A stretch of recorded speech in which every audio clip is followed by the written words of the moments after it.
નમસ્કાર વિદ્યાર્થી મિત્રો, આપ સૌનું હાર્દિક સ્વાગત છે અમારી યુટ્યુબ ચેનલ અતુચાળ એજ્યુકેશનમાં। તો વિદ્યાર્થી મિત્રો, આજના વિડીયોની અંદરમાં આપણે વાત કરવાના છે, ધોરણ છે આપણું 12, વિષય છે આપણો વાણિજ્ય વ્યવસ્થા અને પાઠ નંબર છે આપણે 3 આયોજન।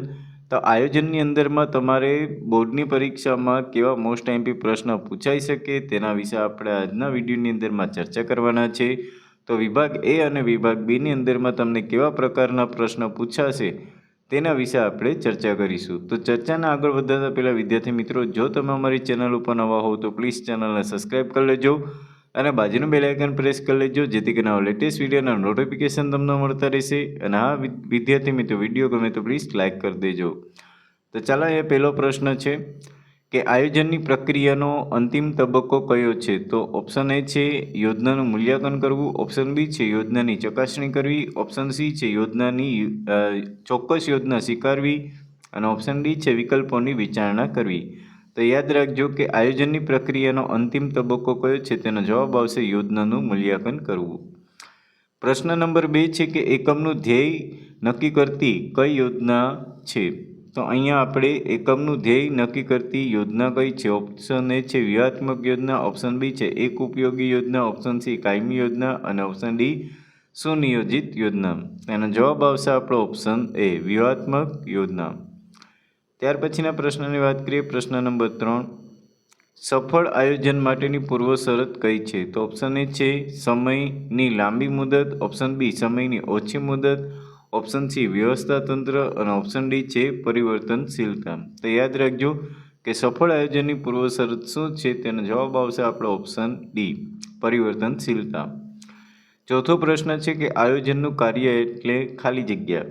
ઓપ્શન એ રોજબરોજનું કાર્ય, ઓપ્શન બી નિશ્ચિત કાર્ય, ઓપ્શન સી પસંદગીનું કાર્ય અને ઓપ્શન ડી મુશ્કેલ કાર્ય। તો યાદ રાખજો કે આયોજનનું કાર્ય એ કયું કાર્ય છે? તો કે પસંદગીનું કાર્ય।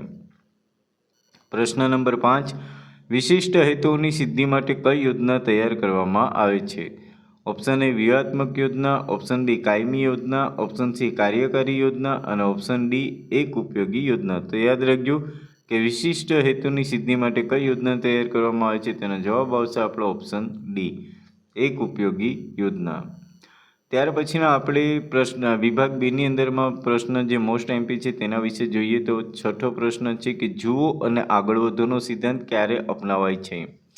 તેનો જવાબ છે કે યોજનાનો વાસ્તવિક અમલ થઈ ગયા બાદ યોજનાનું મૂલ્યાંકન કરવામાં આવે છે અને જો મૂલ્યાંકનમાં ભૂલ રહી ગઈ હોય તો નિષ્ણાતો અને સલાહકારોની મદદ લઈ અને ભૂલ શોધવામાં આવે છે।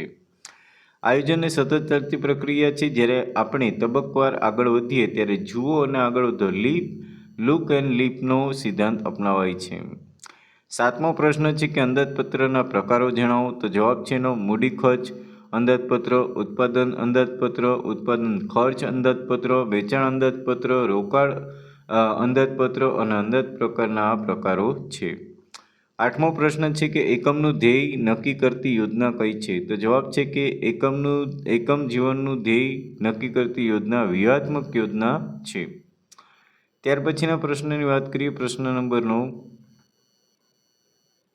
નંબર 9 છે અહીંયા કે આયોજન કયા કયા ક્ષેત્રમાં જોવા મળે છે? તેનો જવાબ છે અહીંયા કે આયોજન વેપાર વાણિજ્ય ઉપરાંત આર્થિક, સામાજિક, રમતગમત, ધાર્મિક, રાજકીય અને સાંસ્કૃતિક ક્ષેત્રોમાં પણ જોવા મળે છે। 10મો પ્રશ્ન છે કે આયોજનમાં કયા કારણોસર અનિશ્ચિતતાઓ ઉદ્ભવે છે? તો જવાબ છે કે આયોજનમાં આંતરિક અને બાહ્ય પરિબળોને કારણે અનિશ્ચિતતાઓ ઉદ્ભવે છે।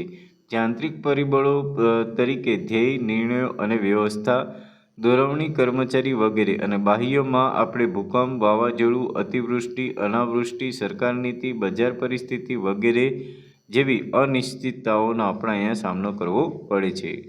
તો મિત્રો, આજે આપણે પ્રશ્ન જોયા એ બધા પ્રશ્નો તમારા માટે મોસ્ટ આઈએમપી છે, જે તમારે પરીક્ષામાં આ પૂછાયેલા પ્રશ્ન છે અને આમાંથી જ તમને પ્રશ્ન પૂછવામાં આવશે। એટલે આ બધા પ્રશ્નોનો તમે અભ્યાસ કરી લેજો મિત્રો। અને આની જો તમને પીડીએફ જોતી હોય તો મને કમેન્ટ બોક્સમાં જણાવજો, તો હું તમને આની પીડીએફ પણ આપીશ।